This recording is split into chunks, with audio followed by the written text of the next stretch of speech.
Danny ocean का नाम से किरदार अदा कर रहे हैं। वो पहले सीन में जेल से रिहा होते हैं और अपने partner in crime rusty Ryan से मिलते हैं। रस्टी का रोल ब्रैड पिट अदा कर रहे हैं, जबकि डैनी इस शर्त पर रिहा हुआ करते हैं कि वो अपना शहर नहीं छोड़ सकते, लेकिन वो कानून की खिलाफ वर्जी करते। और फिर अगले सीन में हम देखते हैं कि रस्टी और डैनी कैलिफोर्निया से लास वेगास की तरफ जाते हैं। यहाँ पर ये दोनों अपने एक पुराने साथी रूबेन से मिलते हैं, जहाँ पे ये दोनों रूबेन को एक चोरी का प्लान सुनाते हैं। पहले तो रूबेन इस चीज को मना कर देता है, लेकिन मजीद डिटेल्स जानने के बाद इन्हें हाँ कर देता है। बेसिकली इन सब का प्लान होता है कि लॉस वेगास के 3 बड़े कसिनो को लूटा जाए, और इन तीनों के तीनों कसिनो का मालिक का नाम होता है टेरी। टेरी और रूबेन की पुरानी दुश्मनी होती है, जिस वजह से रूबेन इनका साथ देने के लिए मान जाता है। इसके साथ साथ रूबेन इनको फाइनेंस भी करता है। मजीद प्लान डिस्कस करते हुए ये बात करते हैं कि दी बिलाजियो नाम का एक कसिनो है जो सबसे बड़ा है, और इन तीनों कसिनो की कमाई इसी कैसीनो के अंदर आया करती है। अगर हम इसको लूट लें तो हमें किसी और कैसीनो में जाने की जरूरत नहीं है। और वहां पे वो एस्टिमेट लगाते हैं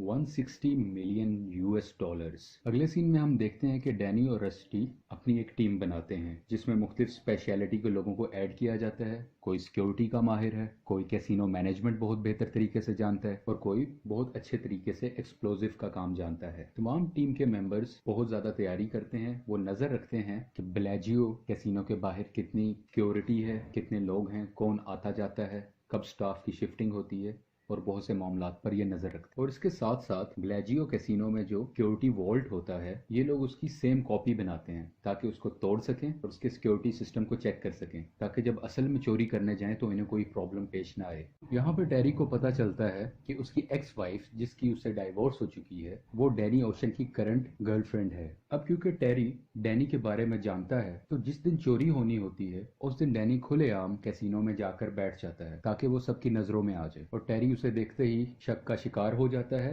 और वो डैनी को पकड़वाकर एक कमरे में बंद कर देता है। यहाँ पर एक बाउंसर डैनी को मारने के लिए आता है, लेकिन डैनी ने पहले से ही सेटिंग की होती है। उसी बाउंसर को डैनी ने बहुत से पैसे दिए होते हैं। वो डैनी की हेल्प करता है छत पर चढ़ने के लिए, जहाँ से हम देखते हैं कि डैनी की कुछ टीम वहीं से एंटर होकर उस कमरे में आती है ताकि वो सिक्योरिटी रूम तक पहुंच सके, जहाँ पे वो वॉल्ट होता है और उसमें बहुत से पैसे हैं। अब ये तिजोरी वाले कमरे में पहुंच चुकी हैं। वहां पे ये तिजोरी को सीज करते हैं और इनकी टीम अपने काम पर लग जाती है। अब हम देखते हैं कि रस्टी, जिसने एक मोबाइल फोन टेस्ट के कोर्ट में डाला होता है, जैसे ही इसकी रिंग होती है तो रस्टी कहता है मेरी टेरी से बात करवाओ। और टेरी से बात के दरमियान रस्टी उसे कहता है कि तुम्हारी तिजोरी सीज कर दी गई है, अब ना तो तुम पैसे बाहर लेके जा सकते हो, ना तुम्हारा कोई बंदा अंदर जा सकता है, तो बेहतर है कि आधे पैसे तो मुझे दे दो और आधे पैसे अपने पास खुद रख लो, तुम्हारे पास सिर्फ यही हल है। जब टेरी कैमरे से अपनी तिजोरी को देखता है तो वाकई उस कमरे का हाल बहुत बुरा हुआ होता है। वो ये भी देखता है कि इस रूम में वाकई चोर घुसे हुए हैं और ये रूम अंदर से लॉक भी है। अब हम देखते हैं कि स्वॉट टीम, स्वॉट बेसिकली एक पुलिस की स्क्वाड होती है, वो यहाँ पे एंटर हो जाती है। स्वॉट टीम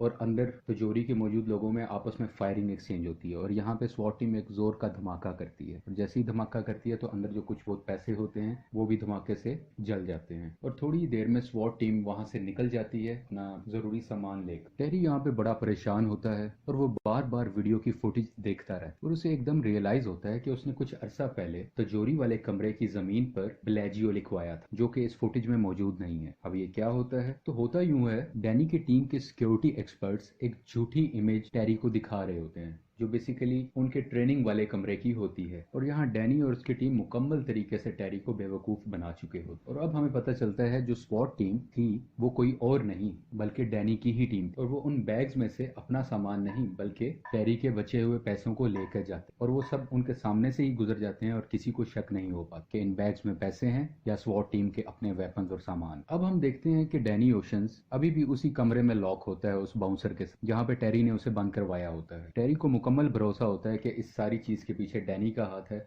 लेकिन डैनी बहुत मासूम बनता है और वो इस चोरी में इन्वॉल्वमेंट से इनकार कर देता है। टेरी गुस्से में आकर डैनी ओशन को पुलिस के हवाले कर देता है, क्योंकि उसके पास कोई पुख्ता सबूत तो नहीं थे, लेकिन डैनी ने एक कानून तोड़ा होता है जो हमने मूवी के शुरू में जाना था कि उसको कैलिफोर्निया छोड़ने की इजाजत नहीं थी, जबकि वो कैलिफोर्निया से बहुत दूर लास वेगस में आ चुका। अब हम डैनी की टीम को देखते हैं, क्योंकि इनका प्लान ये होता है कि पैसा लूटने के बाद सब बराबर हिस्से में एक दूसरे से पैसे बांट लेंगे, और वो सब एक दूसरे से बांट लेते हैं और अपनी अपनी मुख्तलिफ जगहों पर चले जाते। कुछ महीनों के बाद डैनी ओशन जब अपनी सजा पूरी कर कर निकलता है तो जेल के बाहर हम रस्टी और टेस को देखते हैं जो डैनी को पिक करने के लिए आए होते, और वो यहाँ से कहीं दूर चले जाते। लेकिन टेरी को अभी भी इस पर शक होता है, और यहाँ पर हम देखते हैं कि टेरी के कुछ लोग इनका पीछा कर रहे होते। टेरी कुछ नहीं भूला होता, उसको मुकम्मल एतमाद होता है कि इस सब के पीछे डैनी का काम है और वो इनका पीछा करके अपने पैसों तक पहुंच सकता है। और यहीं पर ये मूवी खत्म हो जाती है। अगर आपको ये मूवी पसंद आई है, इस मूवी की एक्सप्लेनेशन पसंद आई है, प्लीज लाइक करें, शेयर और सब्सक्राइब। इसके अलावा आप मजीद हमारी एक्सप्लेनेटरी मूवीज भी देख सकते हैं जो हम इस चैनल पे वक्तन फवक्तन अपलोड करते रहते हैं।